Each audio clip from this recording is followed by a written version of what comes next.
December 23, 2000 was a fateful day for the Middle East peace process. After I invited the two sides back to Washington for a last effort at peace, and they had been negotiating for several days, my team and I became convinced that unless we narrowed the range of debate, in effect forcing the big compromises up front, there would never be an agreement. Arafat was afraid of being criticized by other Arab leaders. Barak was losing ground to Sharon at home. So I did what not long ago would have been unthinkable.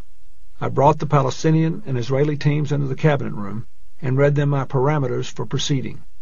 These were developed after extensive private talks with the parties separately since Camp David.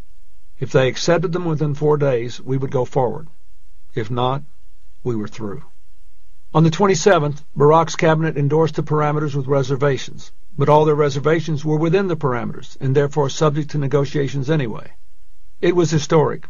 An Israeli government had said that to get peace there would be a Palestinian state in roughly 97% of the West Bank and all of Gaza, that the capital of the Palestinian state would be in East Jerusalem, that the Palestinians would maintain control over the Temple Mount, and would have the Christian and Muslim quarters of Jerusalem's old city. The ball was now in Arafat's court. I was calling the other Arab leaders daily to urge them to pressure Arafat to say yes. They were all impressed with Israel's acceptance and told me they believed Arafat should take the deal.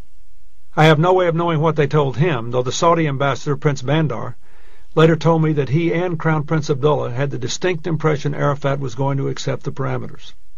By the end of the year, I still hadn't heard from Arafat, so on New Year's Day, 2001, I invited him to see me at the White House the next day. Before he came, he received Prince Bandar and the Egyptian ambassador at his hotel. One of Arafat's younger aides told us they had pushed him hard to say yes. When Arafat came to see me, he asked a lot of questions about my proposal. At times he seemed confused, not wholly in command of the facts. Most of the young people on Arafat's team wanted him to take the deal. When he left, I still had no idea what he was going to do. His body language said no, but the deal was so good I couldn't believe anyone would be foolish enough to let it go.